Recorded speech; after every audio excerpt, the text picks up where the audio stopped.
Hey everyone, I need your attention for 1 minute. This is not one of those ads. This is something that has changed my entire life. If you've been listening to this podcast, you know that this is all about personal development as the foundation for everything good in your life. And this podcast is now sponsored by Growth Day, which is the world's first all-in-one personal development app. I mean, oh my gosh, can you imagine having everything all in one place that you need to create the life that you want? Now you can. So if you've been struggling with your motivation, your mood, your productivity, or your purpose, you have to check this out. Growth Day helps you consciously change your life and achieve your potential. It has all the self-improvement tools, motivational classes, and life coaching all in one place. So many of us want to improve our lives, but the question is how? Where do we start? What do we use? How do you get unstuck? How do you make self-improvement stick? Well, research shows how. It's when you consistently journal, track your habits, set goals, learn from empowering mentors, and challenge yourself that you'll be happier, healthier, and more successful. But let me ask you something. Where do you actually do all of your personal development work? I have to tell you that over 300,000 people use Growth Day for a reason. It works. It's the world's #1 software for self-improvement. Growth Day has an amazing mindset journal that I absolutely love, a habit tracker, and a goal-setting system. In fact, I bet if you went to my stories this week, you probably saw me using the journaling app and telling you to do it too, because it's the first time that journaling has ever actually stuck consistently in my life because of this app. And best of all, Growth Day has live inspirational classes every single week from the world's top motivational speakers and life coaches. These are people who have impacted my life in huge ways. These are mentors who I already knew and loved. In fact, this is something that's so huge for me, you guys. I personally teach a class in Growth Day every single month, and it is one of the most fun things that I get to do, and I'd love to see you there. These classes will truly shift your life. There's always something new that you will learn. So join me and 300,000 achievers growing our lives with actual real intention. Visit growthday.com/Lori for a free trial. Yes, you can try this for free. So go to growthday.com/Lori and go live your best life. You guys, that's growthday.com/Lori. And I can't wait to see you there.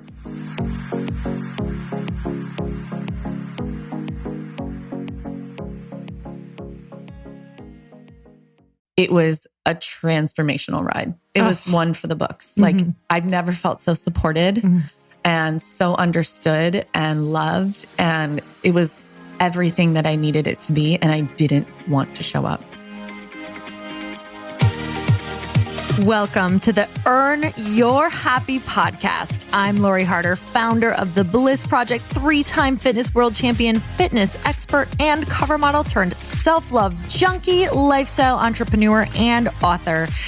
Each week, I'll bring you a guest or a thought that will help you bust through your fears, connect to your soul, and get focused and clear so you can elevate your life, business, and relationships. We don't wait until we're ready for someone to tell us we're good enough. We take what we want and we anoint ourselves. Get ready to earn, own, and unapologetically rock your happiness every single day.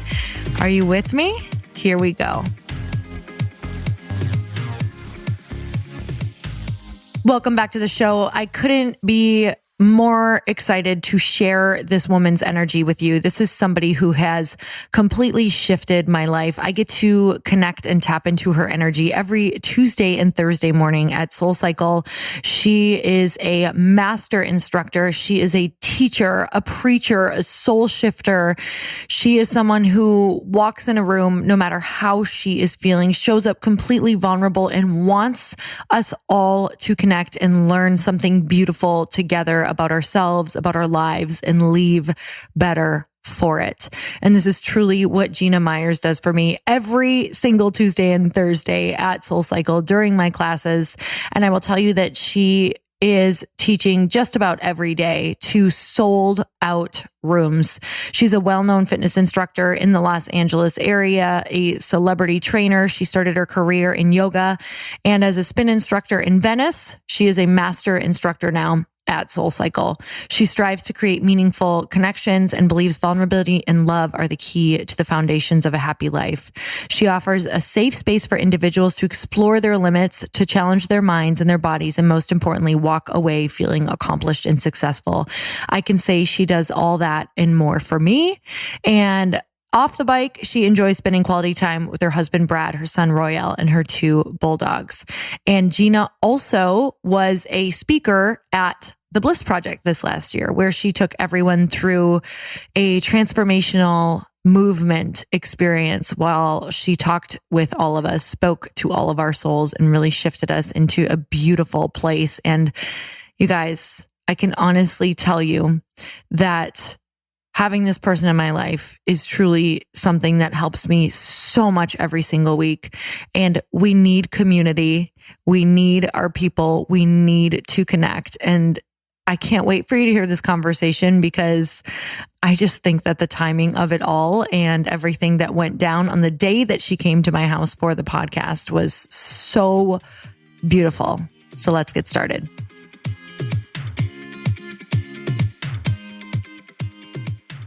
Gina, I'm so excited to have you on the podcast. Thank you so much for coming on. Thank you for asking me. So I was just saying, every piece of me just needs to say, damn, Gina. How many people say that to you?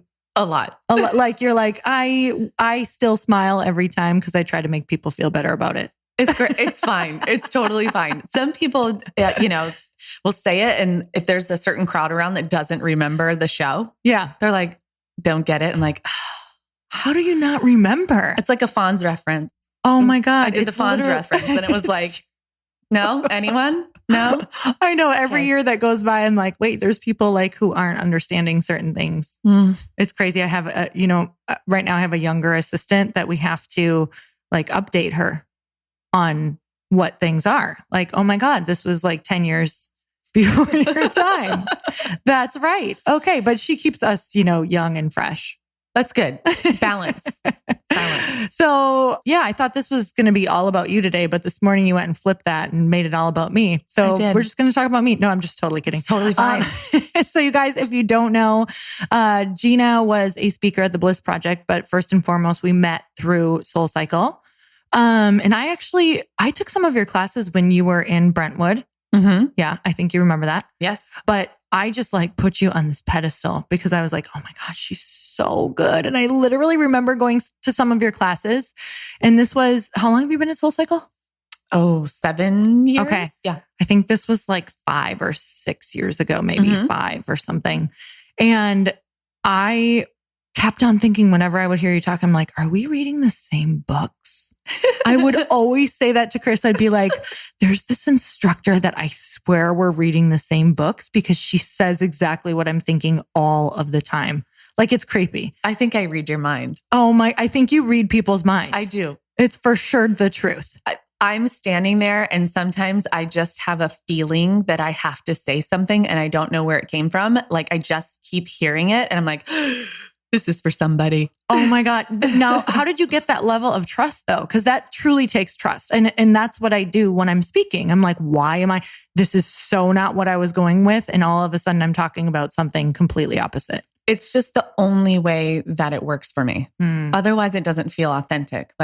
I have to completely surrender the minute I walk in, and I don't have anything planned. The only thing that is really planned is the lineup for the songs. I don't know how they're going to play out. I don't know how they're going to resonate, and I don't know what message is going to come up. I just go. So to this day, it's still creepy. I'm just like, I feel like I have those digital words going across my forehead. And I'm like, she can see me. She can see my thoughts. I see your posts sometimes and I'm like, ooh, we're aligned. I just always wonder. And I hear, as different people, because we go to we go to our lockers and they're just like, I needed that so bad today. Or that's what was coming up for me. I'm like, me too. And I'm so grateful because I'm like, if it's not for someone, what am I doing? So maybe we should fill people in a little bit more on what SoulCycle is, even though if you've been listening to this podcast, you pretty much know what SoulCycle is. So what was it to you when you first started? Tell me about your journey. SoulCycle first came to Los Angeles a little over 7 years ago. They started scouting for instructors and I was teaching at a little studio in Venice. I was teaching yoga and spinning. Okay. And one of their instructors came to take my class. And I remember her in the room. Like, there's a room full of people and everyone kind of just like blends in, you know what I mean? And then there's this person. So there was this person and she was like on the rhythm and she was flipping her hair and there was like this whole thing. And after class, she was like, thanks for class. And she just left. I was like, wait, I have to talk to you. Yeah. Like, she had an energy about her. And the next day I had a message from her on was it Facebook? Yeah. I think so. Or what, MySpace maybe? It said, the backgrounds that let's moved. hope it was Facebook. It took like 4 hours to make like my backdrop. And it was glitter and you could do a song. Oh, for sure. Yeah. It's like your whole like wannabe identity was on there. Here I go again on my own. Like you click on my page and it would just like start. Like, your music video. It's totally fine. So there was a message in my inbox from her. She really liked my class, that this new studio from New York was coming to LA and they wanted me to audition. And I said no. You did? Why? Were you afraid? Or yeah. Were you, well, and I had a community already. Like I was happy and things were working for me and I had found my stride. And once you find a community, like once you find people that support you and like count on you and depend on you and they're there every 6:30, like that was my time slot, 6:30 p.m. It just, you just don't walk away from that. You don't walk away from your community. And I said no. But a couple other instructors did audition. Okay. And they called me afterwards and they're like, you have got to audition for the studio. Wow. It's going to be amazing. Okay. And they reached out again. Are you sure? We'd love for you to, take a class or just meet with us and talk. Yeah. And I said, oh, actually, I can't. I'm going to be in New York. And they're like, fantastic. We're in New York. So I took my first SoulCycle class and I was blown away. I was confused. Like everyone's first SoulCycle class. Like, why are people confused? Why are we doing push-ups? How is everyone on the same foot? Like, how is everyone moving together at the same time? Right. Wait, there's a clap? How do my hands come up the handlebars to clap? Yeah. How are we clapping? Wait, hold on. Did she just say, did the instructor just say exactly, what I was thinking to myself in the shower this morning? Or, all of a sudden it's like a spiritual connection that is like generated and connected through like energy. It's just like a womb of like supportive energy and like transformation. Like everyone's there to do something special and you can't deny it. You're in it. Like you're on that wave. So that's how it started. I took a class and after class, the instructor was like, come back at noon to audition.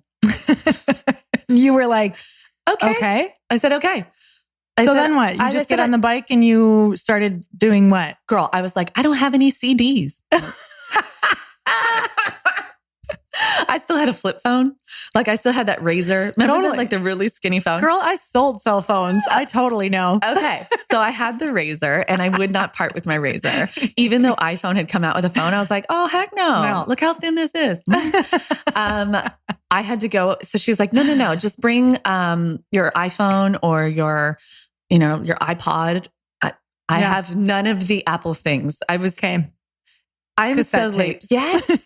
Yes. Can you play a tape? Yeah. Right? A boombox. I brought up my boombox. So I went to the Apple store. That was where I went. I left the studio. I went to the Apple store. I bought an iPhone. Wow. And this was a big day for you. It was a huge day. It was an expensive day. Yeah. Life-changing. And I bought 2 songs. I bought 2 songs on iTunes and I showed up with my new iPhone. Yeah.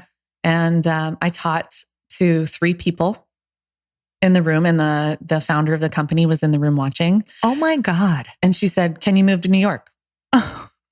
What'd you say? No. No, but I'm California. My answer is no until it's yes. Yeah. I said, no, I have a dog. And that was like I have a dog. Yeah, totally. She was like, bring her. Like, it's not that kind of dog. Yeah.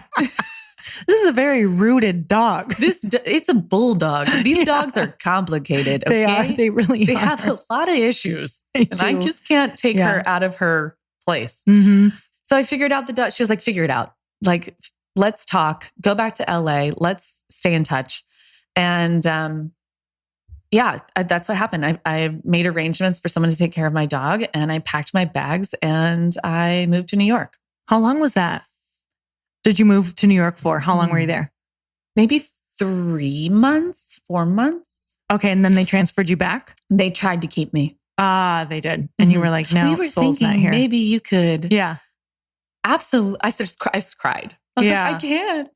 I just, New York is a different vibe. Yes, totally. And I joke like, New York had enough of me, but like I couldn't catch my breath there. It just moved so quickly. And I did find community there, but not what I had here. Yeah. And it was just, this is my place. My roots were here. I needed palm trees and sand. I know that water is west. In New York, water is everywhere. It's so interesting because for that part of your story, there's some really powerful stuff right there, because a lot of people for that opportunity would have, number one, been like, we'll just make it happen. We're going to do anything. But also like having knowing something is great, but also that the environment that you were in was not a place where you could necessarily thrive, no matter how great the opportunity was. And I think so often we can forget that yes, you have to go do the hard thing, which you did, but also to stand really firm in making sure that the environment that you are in or creating for yourself is thriving.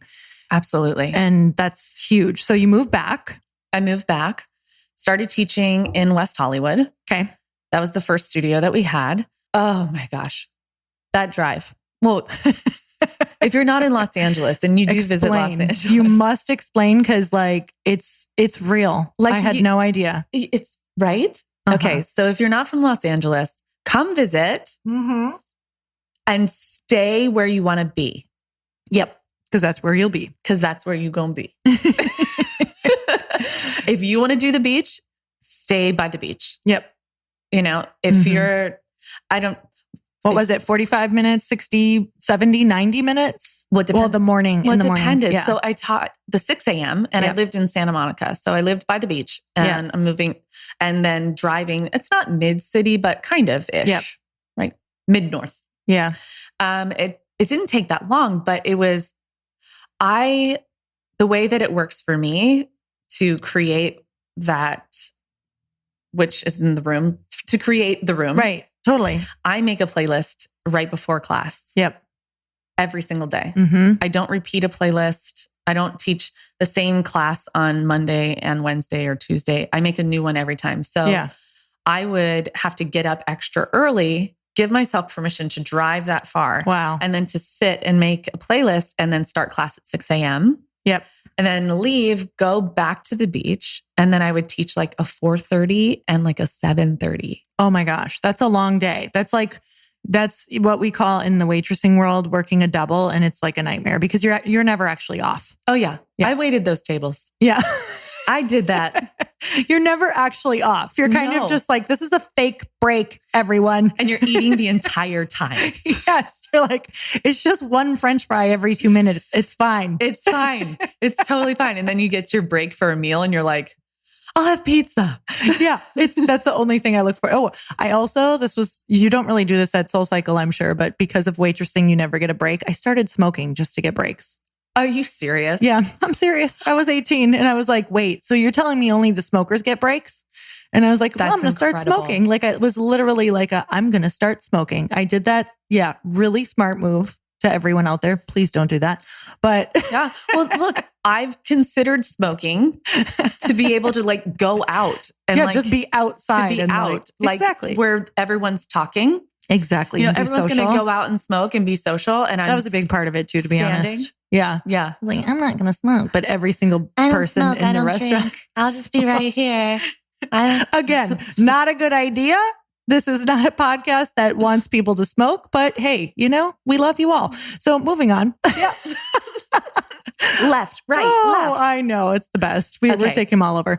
So you were in West Hollywood. Hollywood. Then that just was not working out for you necessarily anymore. So what did you do? Well, I stuck with it because I knew it was temporary. Yep. Brentwood was coming. It was already on the books. The studio was already under construction. And I was just white knuckling for Brentwood.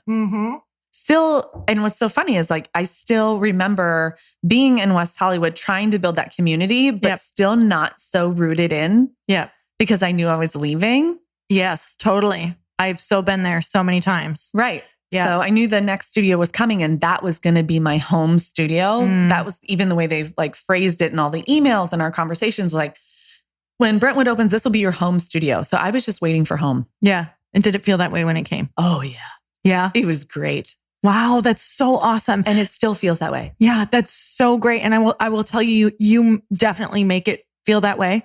And everyone's freaking amazing, but I think it's when you go in with the mindset, which is what I want to also share with everyone is truly it's what you're creating. Cause sometimes I go there, it doesn't feel like home. And it's just the thought process of either the person running it, or sometimes that could be me as well. Like, oh, maybe I view this person as home and maybe not. But what I love about SoulCycle is that it truly just with even everything you said, it is going to be whatever experience you choose it to be in that room. It can be for some people, like a dark hell if you go into it like that. But it is, you really need to, the number one thing that I've learned from SoulCycle is like, I will literally create whatever I think in here. Absolutely. I can create whatever I think in here. So it brings up it can bring up a lot of challenges and darkness and fear. And the beautiful thing is I can see it. And it's not necessarily from the room, you guys. This is just from when you drop inside of yourself. Absolutely. And it's obviously not just SoulCycle, but there is something about being in that room where you are a bit like, hey, yeah, you're working out, but you're also kind of here to work on your shit. And you didn't know it. Surprise! Surprise! These are your feelings. You have to deal with them. They're sweating out of your pores. I know. You're like, is everybody feeling this way? Yes, they are.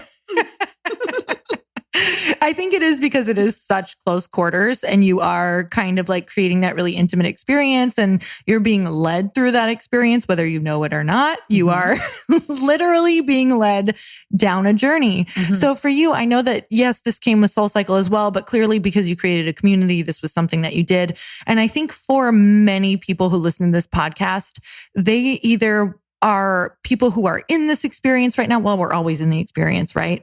But how did you learn to create that experience for people along the way? We worked closely as far as, I'm like, how do you answer that? Let me, because I'm sure some of it is for some people, they do feel a room more than others.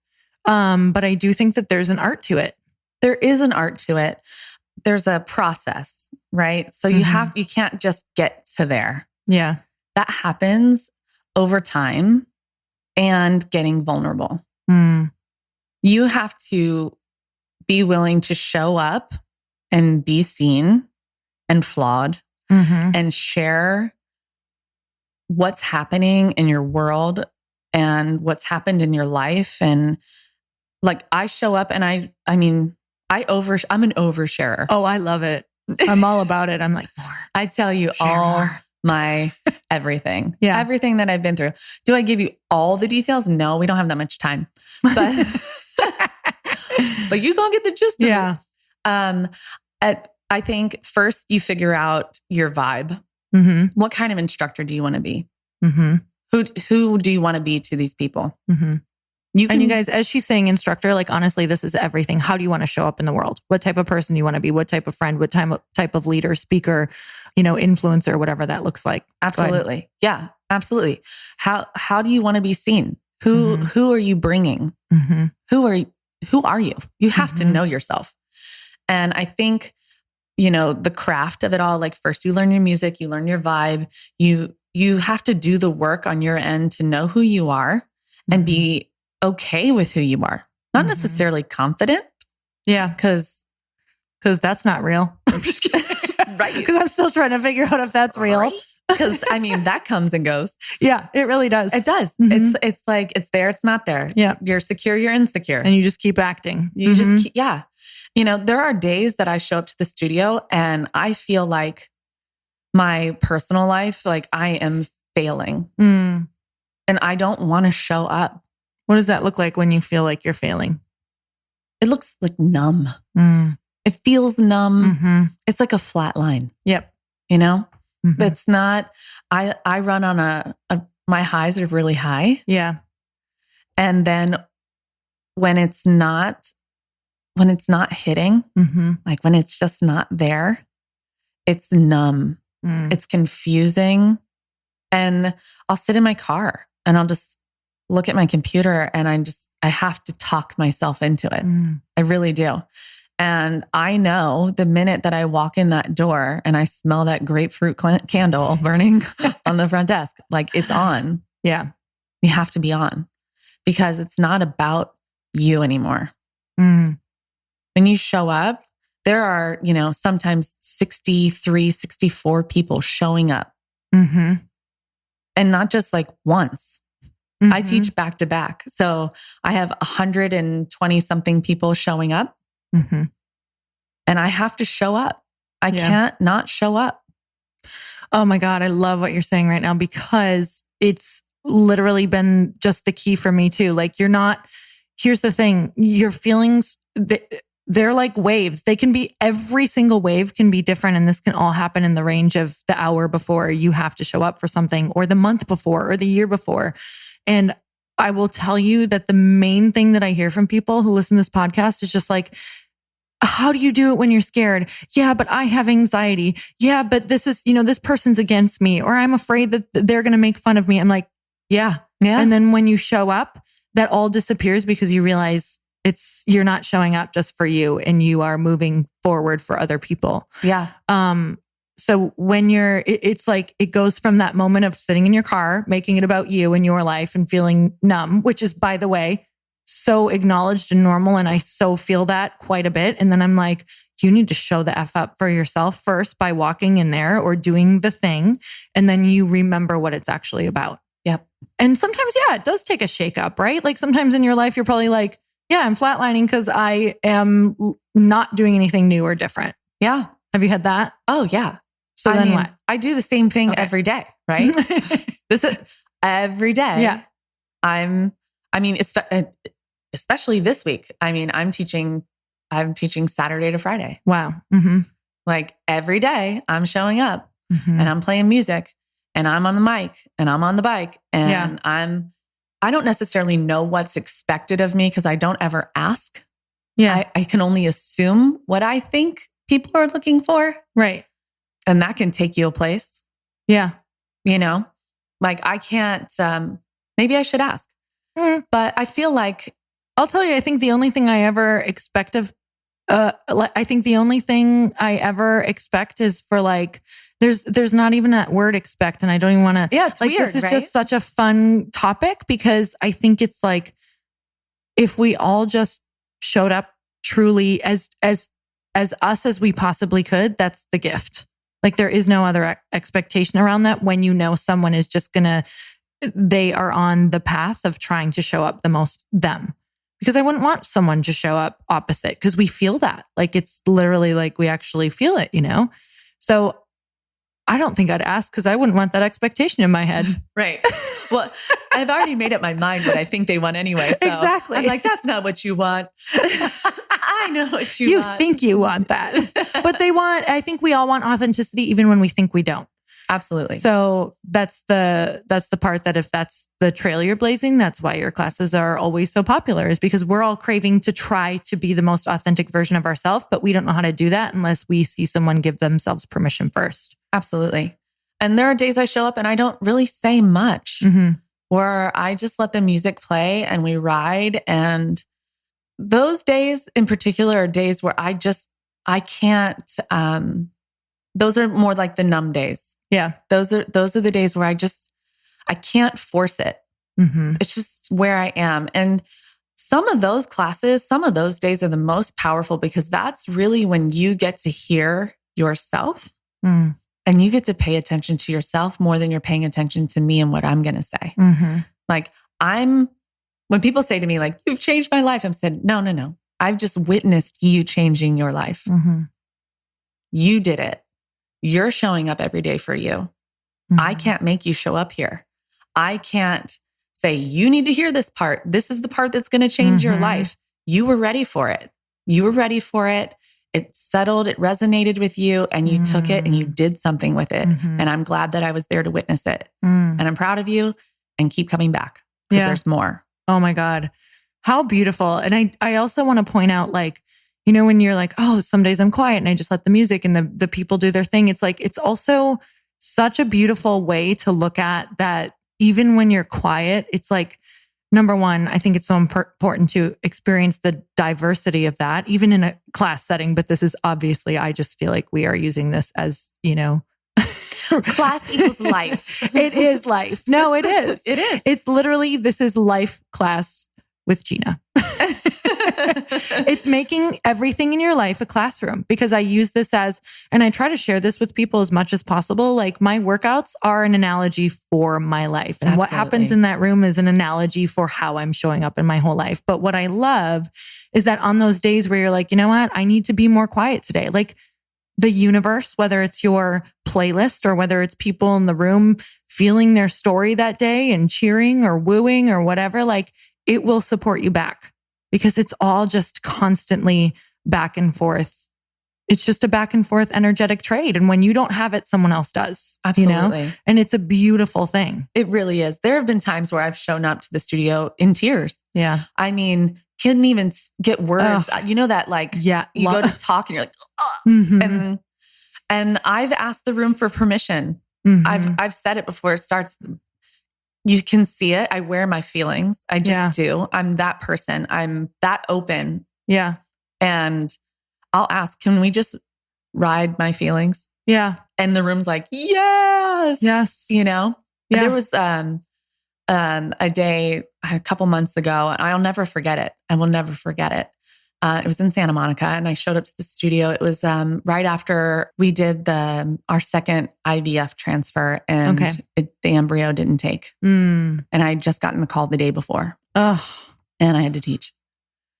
And I prayed, I guess, and we were just talking about this before we came on, but I just asked the universe, like, just please let it be a room full of women. And the entire room was women. Oh my God. It's going to make me cry. And when I looked up, and I took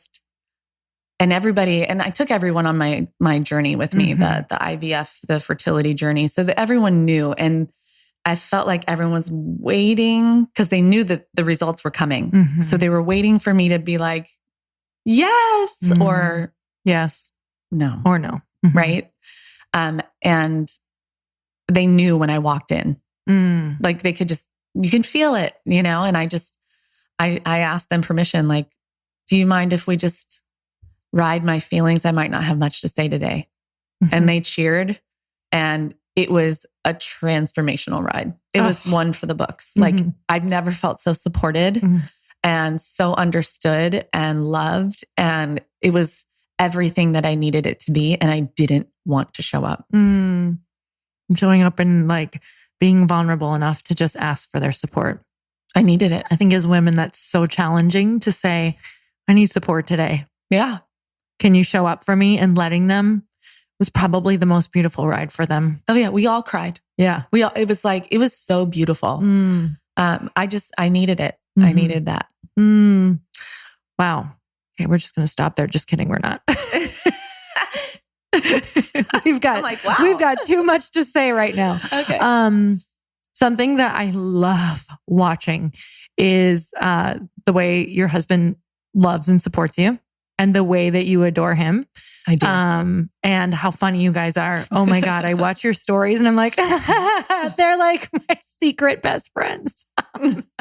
Truly, you know, those people you're like, oh my God, this is like, they're exactly like us. This is hilarious. And you guys, if you don't watch her stories, it's definitely worth watching. Just for to watch my husband, really. But would you share a little bit about, I know you share it in class, but I think it's a really powerful story about just how you guys met. Would you share a little bit about that? Absolutely. Well, the first time we met, because I'm a no girl, like the world is a world of yes. And I'm like, no, until it's yes. So I was living here in Santa Monica, and it was right at this point in my life where I had decided to change. It was like, if you were around when was that? How many years ago?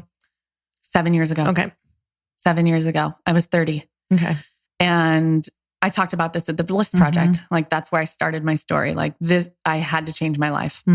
I was lying to myself and everyone, and I had to learn how to love myself. And what did that look like? Like, how were you showing up in your life before that?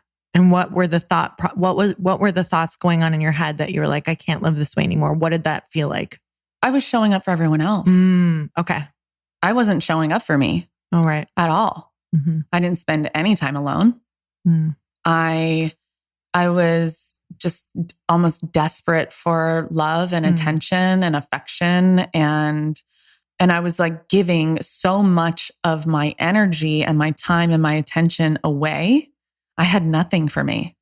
To friends, to work, to family, boyfriends, to broken relationships that weren't working, that I was trying to force to work, everything. Anything that could take me away from myself, I invested in. Sounds like me at 30. Right? Yeah. Right. And I had always made the promise to myself, like my 20s are for me. I'm taking my 20s. I'm doing what I want. And you can't stop me. And I'm confident and I got this and that. Oh man, I could not keep that up. I was so tired. I was so tired and I was so unhappy and I couldn't understand and I didn't feel loved. I didn't feel seen. I didn't feel understood.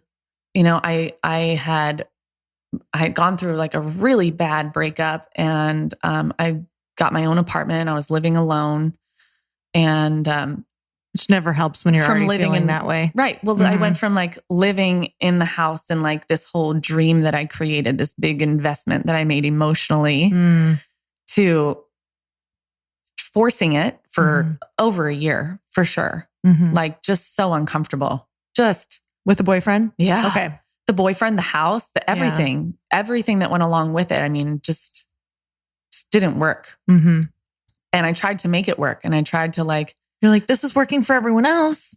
What else can I do to make you happy? What else can I do to make you happy? What else can I do to get your approval? What else can I do to get you to want to love me? Yep. Right. And still not feeling loved. Yeah. I'd be like, you don't love me.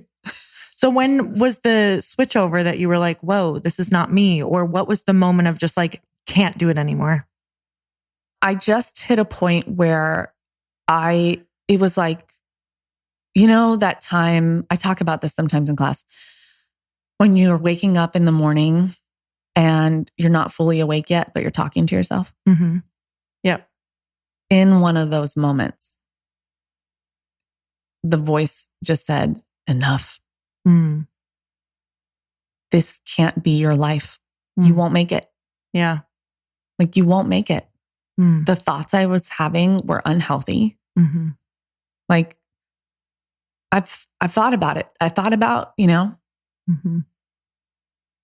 make me cry, I went there. I would never do it, but you go there. Like, how much longer can I do this? Right. I can't do this anymore.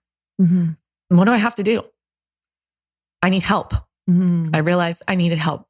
Is that what the voice was like? You need help. You need help. You need help.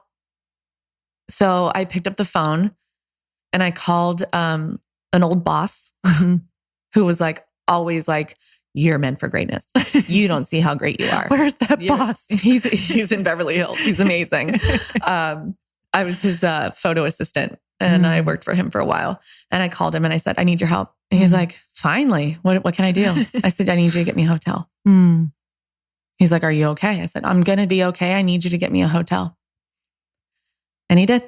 Wow. Because I I didn't know how I was going to do it. You know, like if you're not set up for that, how are you going to do it? I think that's like a big thing that holds you back. You're like, I don't have the money to just like walk away from everything. Like, how am I going to make it? You have to ask for help.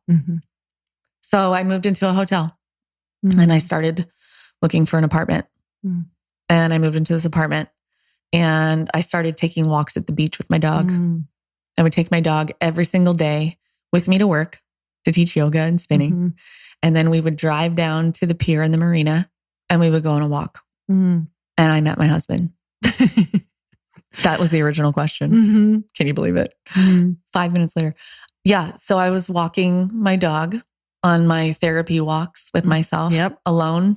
Love no those music. walks. Yeah. No music, no phone, no just. What was happening during those walks? How long did you walk for? Number one, not time wise, but like, you know, like months or weeks that until you felt like, were you walking on them like, I need a message, or were you praying, or were you just clearing, or what were a lot of your walks like? My walks were trying to find joy and enoughness in just being on a walk with my dog. Like just letting this be good enough. Like this is better. And this is progress. And this is quality time. And that dog, I love her. I mean, she saved my life more than once. I was responsible to her. Yeah. I always had to go home. Everyone's going to get a dog after this. You should. You should. You should. Waffles, like legitimately, I feel the same way. Raffles raved my wife too. Yep. Yeah. So yeah, I would walk and I would breathe and I would just think about how grateful I was that I lived here in California and how I could take care of myself. And it was a lot of focus on how well I was doing for myself. Just reminding myself that I could do it. And I just had to be with me to see that I was doing it for myself. Because a lot of like the talk that was coming at me before was, you know, you're needy, you're codependent, you're so desperate, you're this, you're all these like things that stuck with me. And I didn't think that I believed them, but they affected me. Like you can't help but be affected by that. It's like, you remember warm and fuzzies? Did you get those in school? They're like those little fuzzy things with sticker feet. No, but now I need some. It was like my favorite thing in school. They did this like feelings app, like not project, but whatever experience, where they hand you these like cute little fuzzy critters with sticker feet. And some of you out there that are listening are going to know what I'm talking about. And anytime someone said something to you that made you feel warm and fuzzy inside, you would give them a warm and fuzzy. And anytime someone said something to you that didn't make you feel that way, you would take one away. So you could gauge like the way that people make you feel and how you make people feel. And it was really a practice in empathy and compassion. Yeah. Teaching kids about feelings and all that stuff. Right. So, you know, I wasn't getting those warm and fuzzy feelings from all the people I was surrounding myself with, but that was just a reflection of the emptiness I had inside. So I just decided to like push it all away and just be with myself. And I cut everybody out of my life. I cut everyone out of my life. I haven't talked to my mom in years. I just saw my dad at Christmas and I hadn't talked to him in, oh my gosh, probably 8 years. How did that go going back? Because I share sort of a tiny bit of a similar story around that with parents. And I had to find it in myself first before I could go back to an environment that maybe wasn't ideal or just something that I believed. Right. So what did you what had you realized in the time spent alone about what you needed to do or who you needed to be in order to go back? And then what happened when you went back? Well, the reason I walked away, I walked away from my mom and dad are not married. So they never been married. I always lived with my mom growing up. And then I had the opportunity to move to California, and I begged my dad to move to California. Mind you, I'd never spent really much time with my dad at all. Before that, I saw him on holidays and occasionally like babysat for his girlfriend's kids. Okay. When he fun. Right. So like, I was like, hey, Cool. will you move to California for me? When I was 15. So I stopped talking to my mother. That was she has major addiction issues that are tied into shame, like family shame for some things that have happened in the past. And I mean, we all have those family things. And my dad and I, we didn't have the history. We didn't have like that bonding time where we could like trust each other. Like he didn't really know me and I didn't really know him, but we were going to live together. And he was going to be my dad. Yeah. And I was 15. So that's just, that's going to work out great. Yeah, awesome. That's like flourless chocolate cake. It's like, how am I going to do this without flour? Never tried. Well, we'll figure it out. We'll figure out this. We'll see. So when my dad and I, when we started living together, it was a struggle. At first, like we kind of just treated each other like friends. And, as time went on, the relationship kind of changed. There's some like, you want that kind of a good rapport, a good relationship. You want a dad. Right. You want your parents. Right. You really do. But when it came to not talking to my dad, it was literally, it was just communication issue. Like my grandmother is on a pedestal. Okay. My dad's mother, I stayed with her every single weekend of my life. And was it good? The week I was born. Yes. Okay. She's like kind of your mom. She's the one. Like she's the reason. Yeah. She's the voice that's like, yes, you can. Yes, you can. You're gonna, yes, you can. Every single time. She was the person. If you were to ask anyone I was growing up with, like what was going to happen to me based on my family, they would be like, oh, well, she's going to live in Ohio. She's going to get pregnant as a teenager and she's probably going to be an alcoholic and a drug user because her mom is. And she's, who knows? She might be a nurse. She could end up on food stamps and be a bartender. I don't know. But like the expectations weren't high. But my grandmother was like, absolutely not. This is not your story. This is like not what's going to happen to you. And I spent a lot of my life trying to prove to everybody that I wasn't going to be what they decided I was going to be based on my family. And my grandma always knew, like, and she always set me up for success. Like she always, every weekend, it was like, okay. Guiding. Yeah. You're going to go to Barbizon. You're going to go to modeling school. Yes, I remember that. You could get like these flyers or something. I don't even remember, but I had gone to like a couple of their little events or something where you don't know it, but they're telling everyone they can be a model because they want your money just for look the like school. One. Yeah. You could be a model or just look like one. That was like their slogan. Let me pay them. Just tell me where to pay. We paid them. Yeah. We paid them. Yeah. I was Miss Barbizon Cincinnati 2 years running. Oh my God, girl. I just want that on the, like in your bio. I'm just going to add that. There's so many things that are not in that bio. Cause I'm like, did you put that I was a Barbizon model? Well, we're putting it. I'm just kidding. Barbizon model, drag race superstar. Okay. I don't want to skip this, but we do need to bring that up.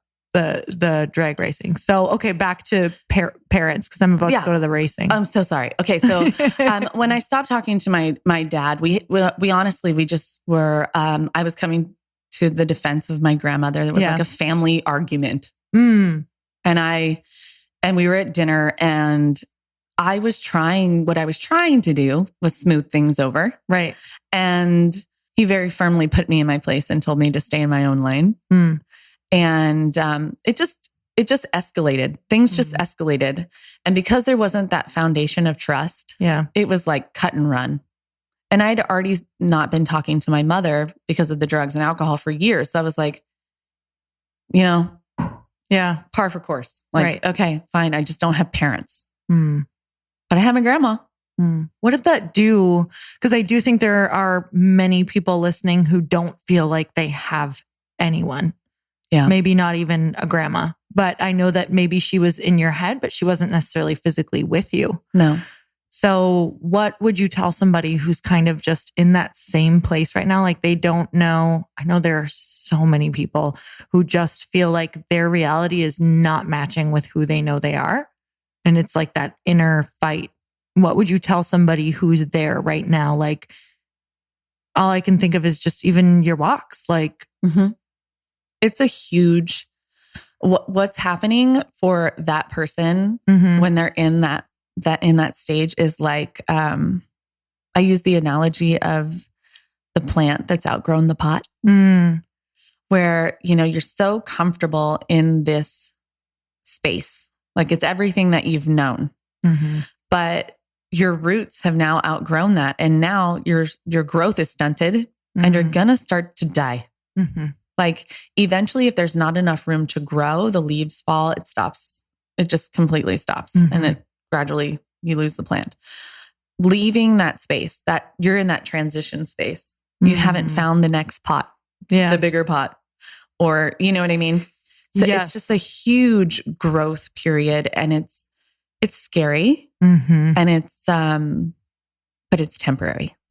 It's really temporary, and the days seem long, and the nights are long, but the time is really short. The time is really short, and just honestly, if you can try and flip it in your mindset that this is something that is happening for you. Not to you. Because it's really easy to get into like, this happened to me. And things do happen to you. There are things that will happen to you. But it'll be in hindsight that you'll realize because that happened to you, something was happening for you in the background. It just hasn't come to light yet. So I just trust where you are. Trust your intuition. Trust that voice that you were born with inside of you that knows you better than anyone else. You have that voice, and it's not the one between your ears. That's not the voice. It's deeper than that.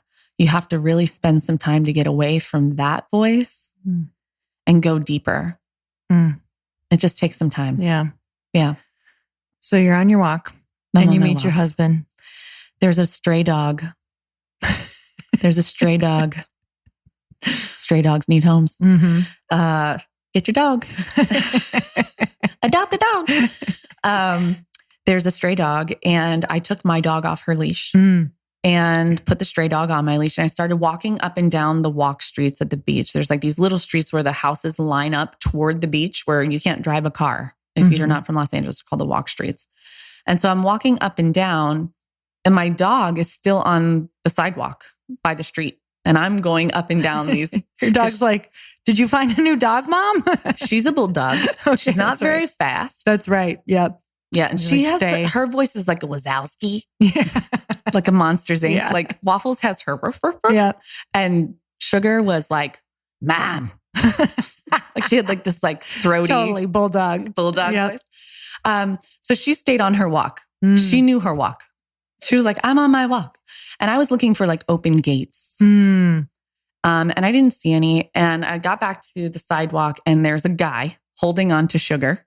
Is this your dog? Yes, it is. Is this your dog on my leash? Your dog's not on a leash. I realized that, but she's not very fast and she won't go into the street. This is a stray dog. I'm looking for the owner. Do you recognize this dog? And he helped me make signs. I took the dog to the local vet to see if it had a chip. We exchanged numbers and found the owner. And I text him, hey, I found the owner of the dog. Forget about the signs. Thanks for your help. He's like, hey, you want to go out? What did you say? No. You were mean to me about my dog.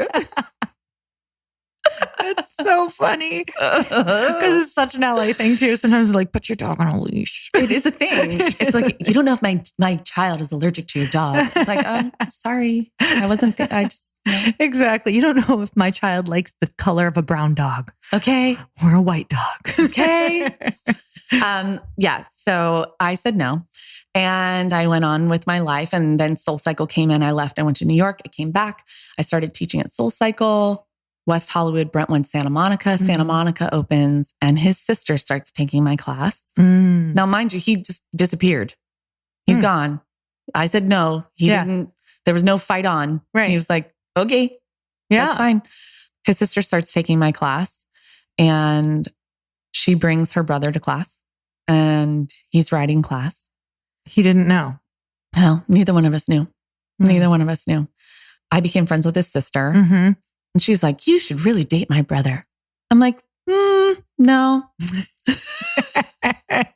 Let's stay friends. Like, well, because I have them, I think like, this is my job. Right. Totally. And I really respect the experience in the room. I know what happens in there is like magic. And if it's happened for him, I don't want to ruin it by dating him. Right. Totally. I'm a train wreck. Right. You know what I mean? Like I'm like, Gina on the podium. Yeah. And meanwhile, in my head, I'm like, my life's a mess. I don't know what I'm doing. It's so crazy to me though, because I'm like, oh my God, it's so crazy that you thought you were a train wreck outside of that. And somehow, sometimes we get those places in our life where we do get to blossom and show who we really are. And it just was like that was your spot of showing who you really were. 100%. And then sometimes life the rest of life takes a while to catch up, right? Absolutely. It does. It happens in phases. It can't all happen at once. No.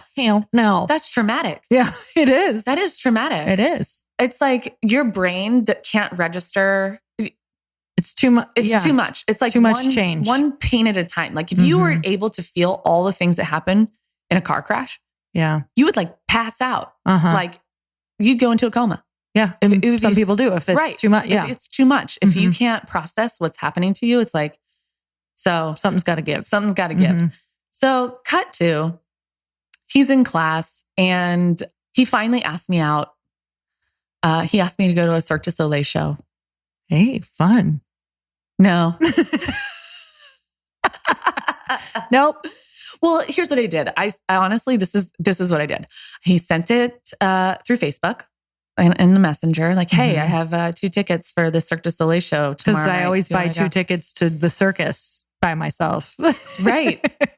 He swears he had the tickets and he forgot to invite someone. I don't know. But I sat there and I was like, oh, I really want to go to that show. Yeah. I don't want to go with him. What am I going to talk to him about? I don't know anything about this guy. I'm going to go to the circus with this guy. That's so weird. Like, right? All of the thoughts. Right. Like what I made it such a big deal in my head. I didn't respond to him until like the day of.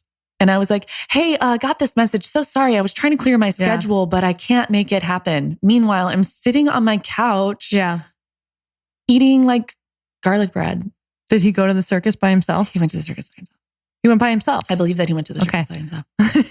And his sister talks about it all the time because he called her and was like, I invited Gina to the circus. And she's like, oh my God, what'd she say? And he said, she said no. And she goes, oh my God, you're not going to go back to her class, are you? Oh God. What are you going to do? And he's like, yeah, I'm going back to her class. I don't care. That's amazing. He didn't care. Yeah. He was like, yeah, I'm going back to class. I don't care. So he just kept riding for a while. Kept riding for a while. Yeah. And I probably, I don't know, about 9 months later, something like that, I needed help with my taxes.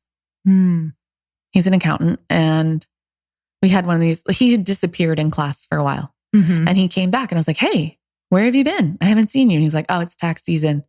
And I was like, oh, what do you do? And he's like, I'm a CPA. I'm like, what's that? Yeah, exactly. What? He's like, I do tax. I'm an accountant. And I was like, oh, hey, I need your help. Do you think that you and I could like talk? He's like, for sure. I said, why don't you come to my evening class next week? I'll buy you a bike and we can go to like Sugarfish and have sushi. And I can like bring my papers and tell you what I think I have going on that I'm going to get arrested for from the FBI. Right. For sure. Been there, done that. The IRS is coming for me. Yeah. You're like, I don't know what I'm doing. So I don't know help. what I'm doing, but I think I lied. Yeah. You don't know if you lied. They almost like, know. They almost, I feel like they spin you around like 7 times. Then they're like, figure it out. Can I claim codependent? Because that's exactly 1.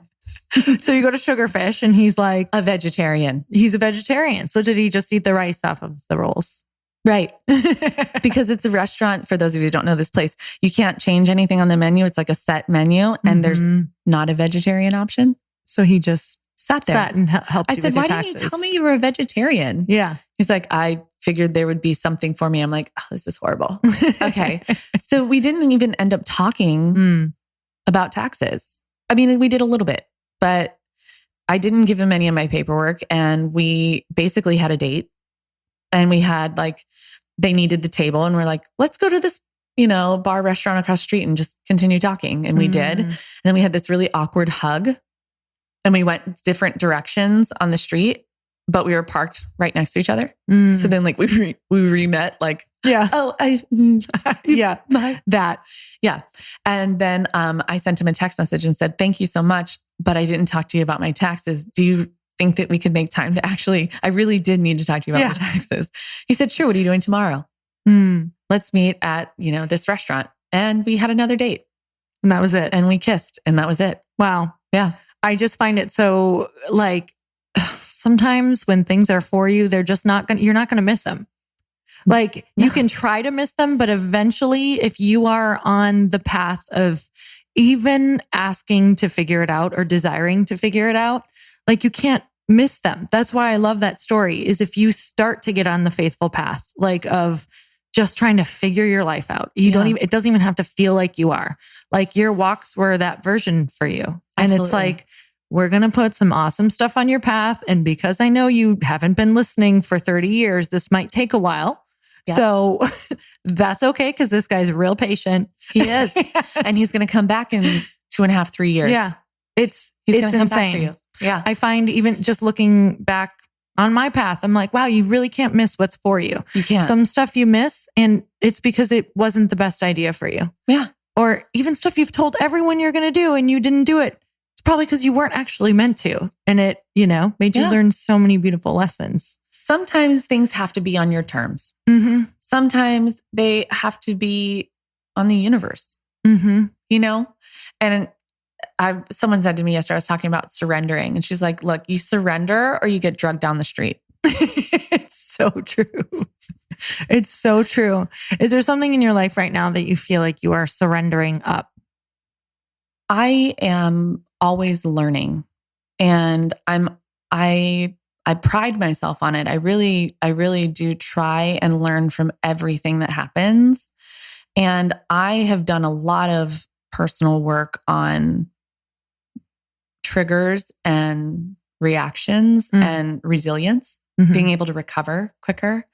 And just because I can do that now, like I have learned how to manage my feelings a little bit better or recover.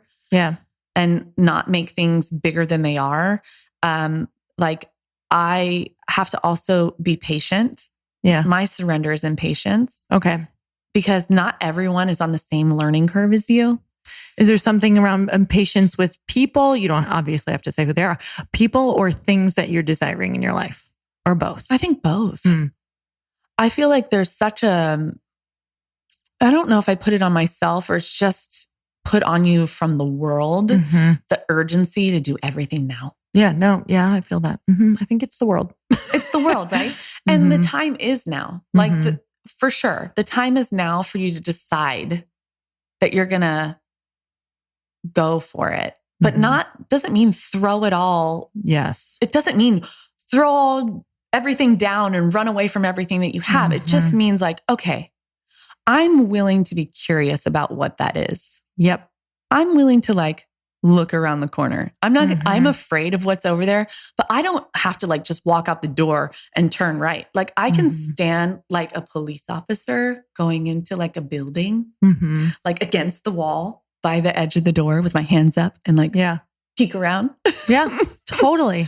Yeah, totally. I'm like, sometimes you need to peek.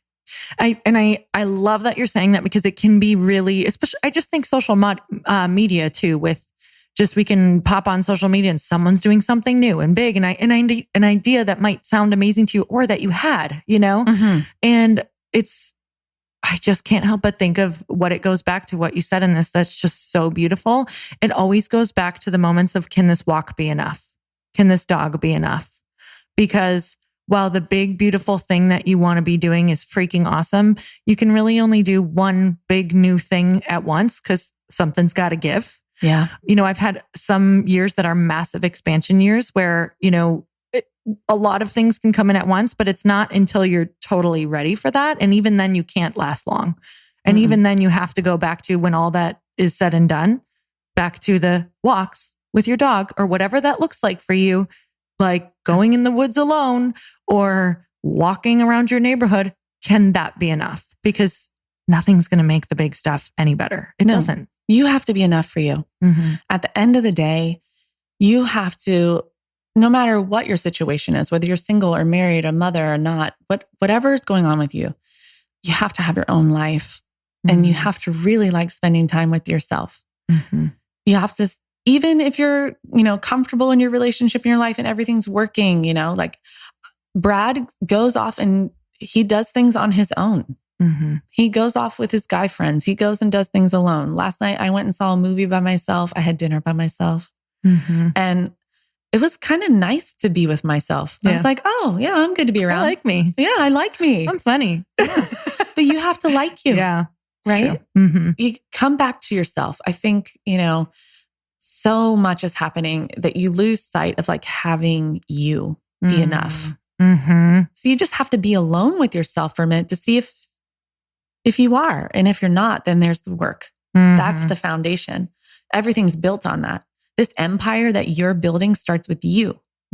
You're at the base of that. So you have to make sure that you are rooted and grounded and your foundation is strong and you're happy with what it feels like to be you.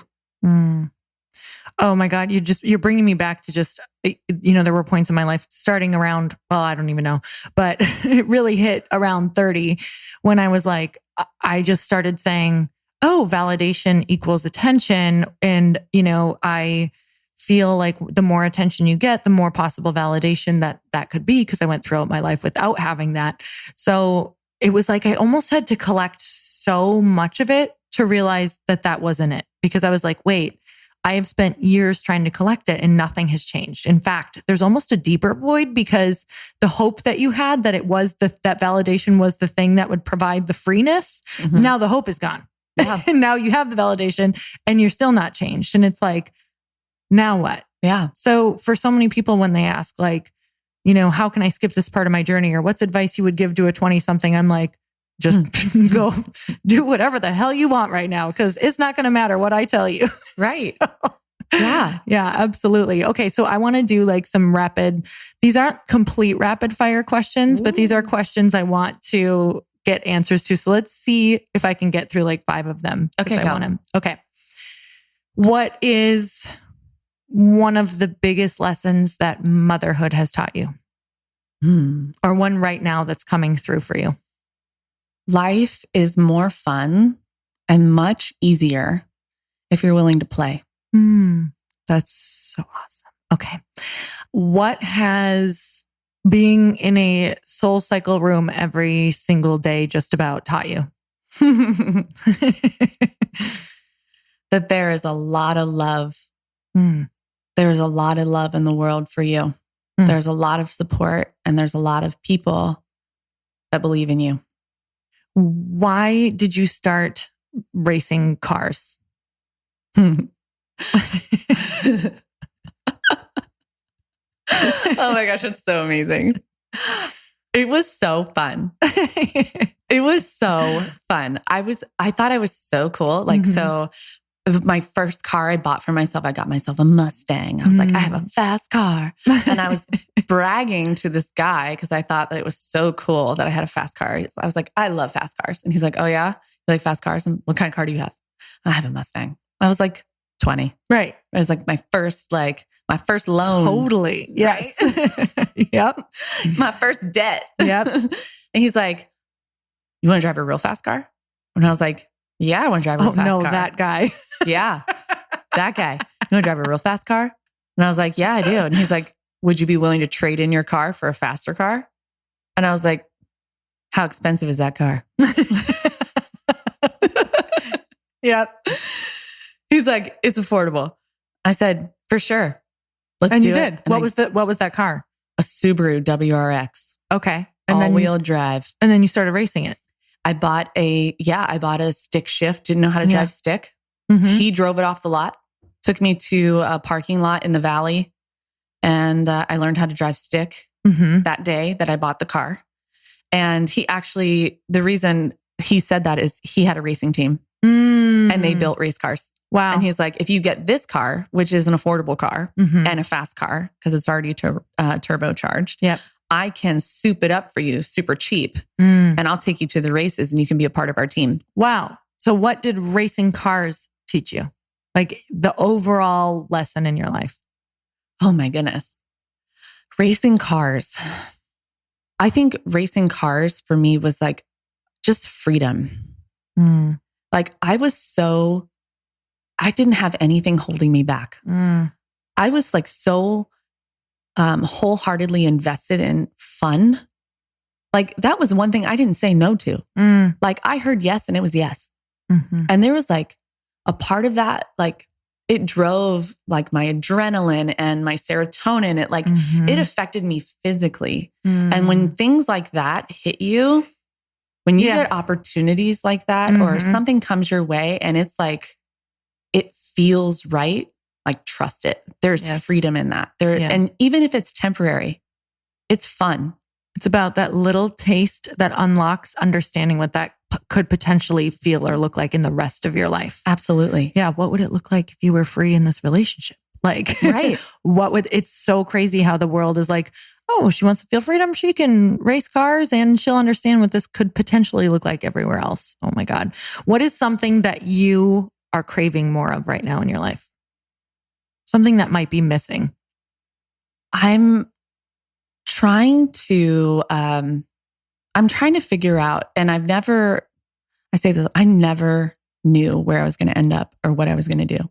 Like, how could I ever know that I would be where I'm at doing what I'm doing? And I feel inside of me that there's something bigger and I'm trying to figure it out. And I know better than trying to figure it out. I know that I just need to trust and just go with the whole process and I'm going to end up exactly where I belong. I know it, but I can't help this feeling inside that to get it sooner, to understand it. Like, how do I make that happen? I know what I'm meant to do.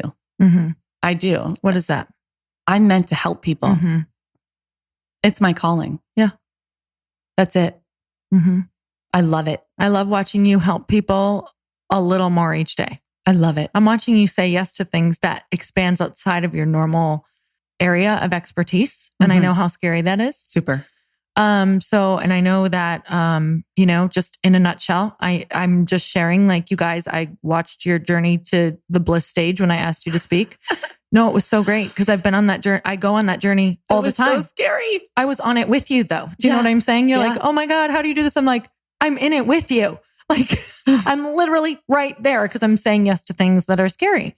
So what was that experience like for you? The Bliss Project?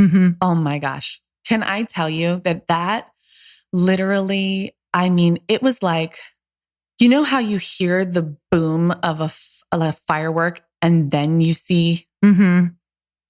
Yes. It was firework. It was a firework. It was like the lead up to it, like the lighting of the wick or whatever. You know what I mean? It's like the buildup was so big. Like when it finally opened up, like it was like an awakening inside of my soul, like in my being, like this is what I'm called to do to a certain extent. Right. Right. Totally get it. Like I do it on a small scale every day. Do it on a large scale, but okay. It's a large scale. But all right, I'll let you get away with it. A large scale, but compared to Bliss, I mean, there was 500 or 600 women there.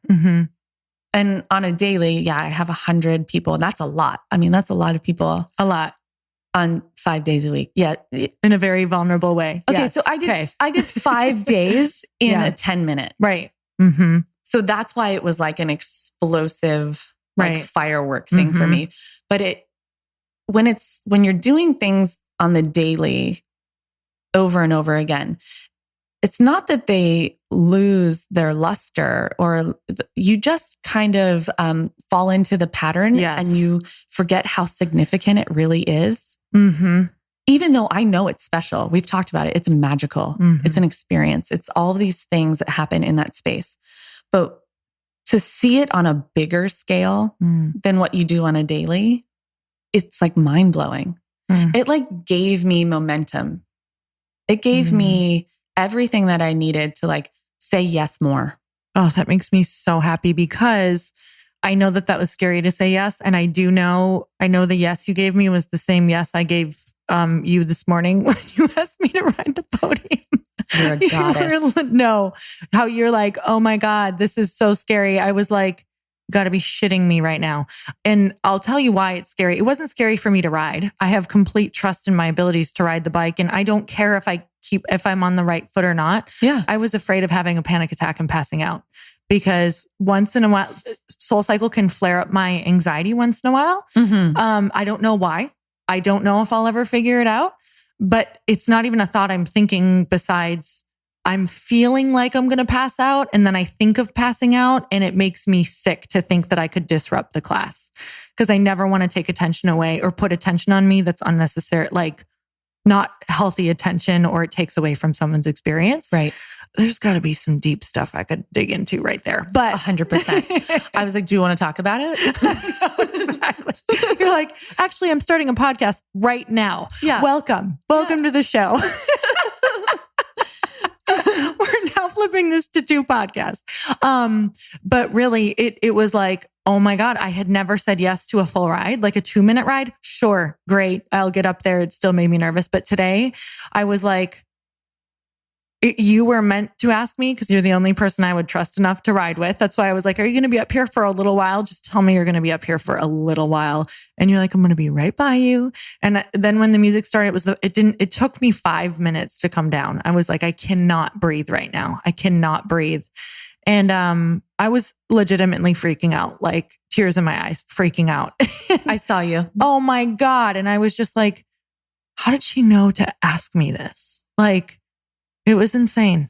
So anyway, really random, but you did for me. I couldn't stop thinking how beautifully amazing the universe was. And when you asked me, I was like, oh my God, God has put this woman in my life, not only for me to invite her in and potentially let her see a vision of something different, but she is in my life every Tuesday and Thursday to bring in visions of like such amazing things that I get so much work done in those rooms. You have no idea. It's great. Just ideas. And you hold that space for me. And then you just elevated it today. I was like, you took me on a breakthrough for sure today. I love that. Massive, massive break. Can I tell you what happened after? Yeah, absolutely. So a girl came up to me right after. This is always what it's about. Like we legitimately did this, not only for me, but for her. And she was like, I just had to come up and tell you, like, I'm so grateful that you rode and you did so great. And I know you were nervous. And I was like, and I was still in that moment of like, no, girl, I had a real panic attack up there. I was like, it was real, like where I thought I was going to fall off the bike. And she goes, you did? She goes, you know that I quit riding front row because I was having panic attacks and I went on medication. And I was like, I used to be on medication. And I, kept on, I'm like, I work with anxiety through this way and this way. And I'm like, you just have to keep showing up for it and know that you can ride the wave. She starts bawling because she thought she was alone in that experience in there. And I'm like, I stay in the front row and I said, you know what? I give myself permission to stop my legs sometimes. I give myself permission to sit. I give myself permission to put down weights because it'll happen a lot during like weight series. That's usually where all the things come to a head is at that point. Totally. It's when the lights come on and you sit up tall. Yeah. Oh my God. It's insane. That's it for me. So anyway, she was like bawling and she was like, thank you so much for sharing that. And I was like, thank you, Gina, for just bringing all the shit up. I'm so grateful that you were there for her because I would have never known. No one's ever told me that. Well, no one ever tells us anything. Right. You have no idea what you're doing in that room every day. If you could stop and ask every single person, it would be insanity what happens. Like I planned all of Bliss Project. I saw my opening number to Bliss Project in your class. Like, really? Oh yeah. All of my stuff. Incredible. Because that was a great opening. All of my stuff. And Gila starts singing. That's when I started seeing it, is because her voice starts. And then I saw you. And then so all my visions come from Bliss. And the sparkly pants. Yeah. They're amazing. They're amazing. Yeah. They're really great. Did that seed get planted there? Sparkly pants. I'm sure. No, for real. Like when I tell you, you can ask Chris every time I get her, I'm like, here's what I'm doing at Bliss. Like when I thought of you speaking there and I went up to you and I'm like, will you speak there? Like, no, I just saw a vision. I see visions in there and I follow them. Yeah. It's like how you say, I should say this. That's what I follow. And that's why, this is what I want you guys to hear on this podcast is the obedience to just like, what is that curiosity? What is it? And say yes, because it's either going to be challenging and it's for you, or it's going to be awesome and it's for you, or it's going to be both, because most things that are really good are both. So you're going to find your passion that way. You're going to get curious. Things are going to spark interest and you'll peek around and see, you'll try. And all of a sudden, I'm passionate about this. And all the time you're like, I don't know what I'm passionate about. Everyone's got all these passions. I'm just doing me. And I think you are so relatable. And I think that's one of the most beautiful things that you can possibly be for people, because they can meet you wherever they are, no matter what part of that journey that you're on. I'm just so beyond grateful for you. And I will tell you that you sharing your journey is the magic, and that you're doing it every day. And that's just going to keep unrolling and expanding for you, as I trust it will for anyone on that journey. Is there any last thing that you want to share with people that's coming up? I am just grateful. I'm grateful for this space. I'm grateful that I have a platform in any form, whether it's big like the Bliss Project or at SoulCycle or just even one-on-one to like help people. And I'm so grateful that you came into my life. And I know a lot of people listening are grateful that you came into their life. 100%. Thank you so much. Oh my God. Thank you. Like legitimately, this could be a very long podcast. I think it might be. It is long. I was like, does she have a heart out? If not, I just ran way over that. But anyway, I just have to tell you truly, like from the bottom of my heart, I'm like every Tuesday, Thursday, I cannot wait, because I just know that it will be a space for me to think or feel better or work through something or whatever comes up for me. And I'm just like beyond grateful, but I always end on one last question. Oh, it's easy. Okay. It's fine. Just go with whatever your gut says first, for real. Okay. And it's always different with everyone and it's always perfect. You are on an elevator or you're in passing with someone and it's only 30 seconds. Like it's a total stranger and they come up to you and they ask you, how can I make myself happy? What do you say? Complete stranger? Complete stranger. I would say take time to get to know yourself. Take time to trust how you feel. Because that's what happiness is. It's a feeling. So when you put yourself in different situations, you're going to feel a certain vibration. You're going to feel it physically in your body.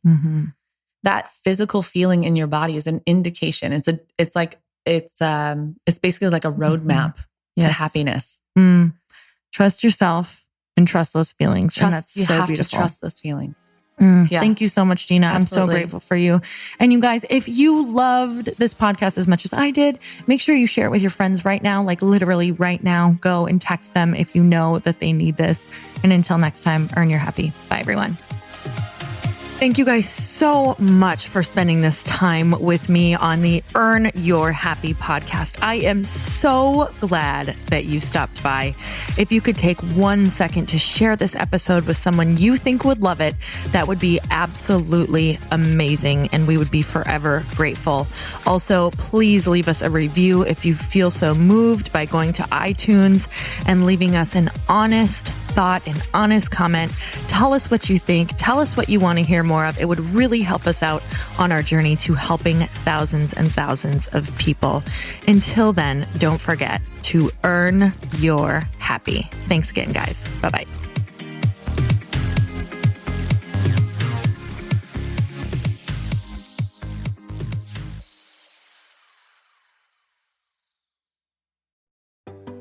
Hey, do you know what the big secret is this year?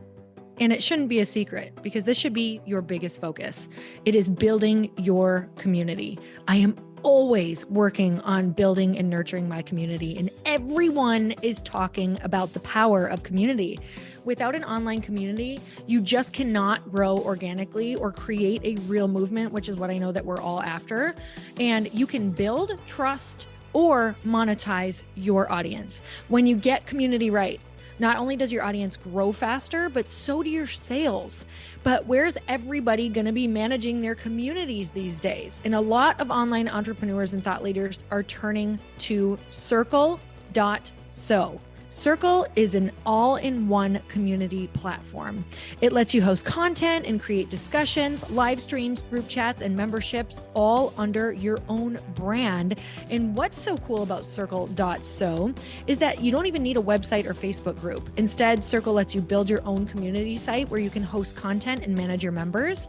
You can even create locked and unlocked content spaces, groups, and classes. How freaking cool is that? You can put your content behind a paywall too, and you can charge different amounts of money for different spaces on your community site. Circle.so is famously easy to use, and it has a free 14-day trial for you, so you can go check it out, see if you like it, see if you love all the options. Just go to Circle.so. Go check it out right now, you guys. Imagine being able to manage your community, start group chats and live classes, and accept payments all in one place. Kind of mind-blowing since this is usually spread all over the place. You have to log into so many different things.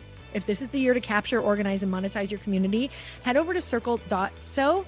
You can get a free trial and start building your online community right now. Just go to Circle.so. You guys, you get the 14-day free trial.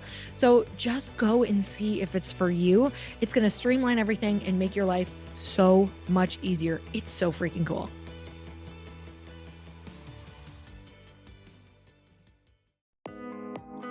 Hey, thanks for listening to the podcast. And I want to make sure that you have my phone number, and I'm not kidding.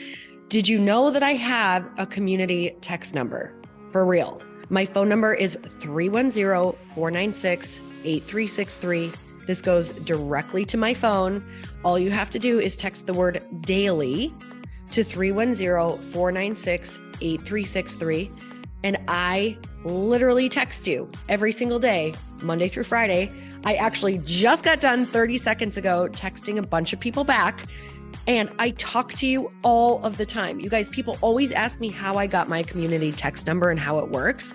Well, all you have to do is you can just go to community.com and get your own.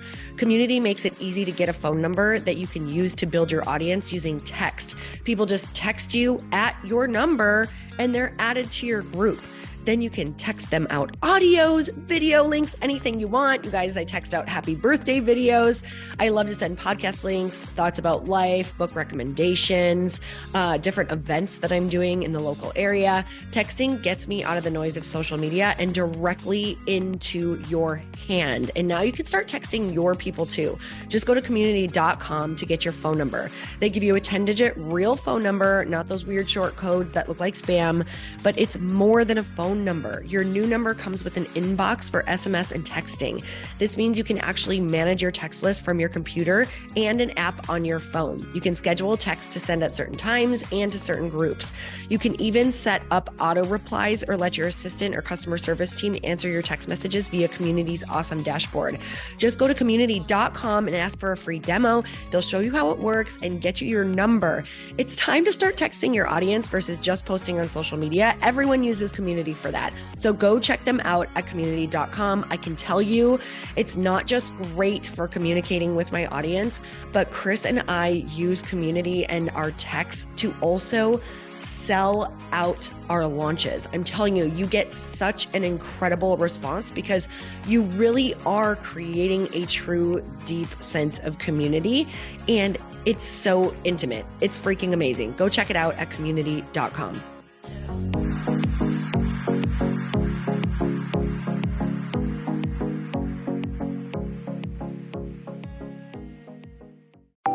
Want to know a huge secret to my success? Okay, not only my success, but just about every single person that I have interviewed on this podcast who is successful has this in common. You guys, they love to journal. They capture their life lessons and what they're grateful for. But a lot of people don't keep this up consistently. And most people do know that the research shows that journaling deepens your gratitude and increases self-awareness. But did you also know that journaling decreases stress and helps you achieve your goals faster? In fact, journaling is a huge differentiator between average performers at work and high-performing people. It leads to longer-term clarity, confidence, and success. So why don't more people journal? Why didn't I journal consistently? Honestly, they don't like staring at a blank page. It's hard to carry a book around with you or a notepad, and they just don't even know what to write about, or they just forget. That's why I know that you're going to love Growth Day. It's the world's #1 system for self-improvement, and it's like all-in-one personal development in an app.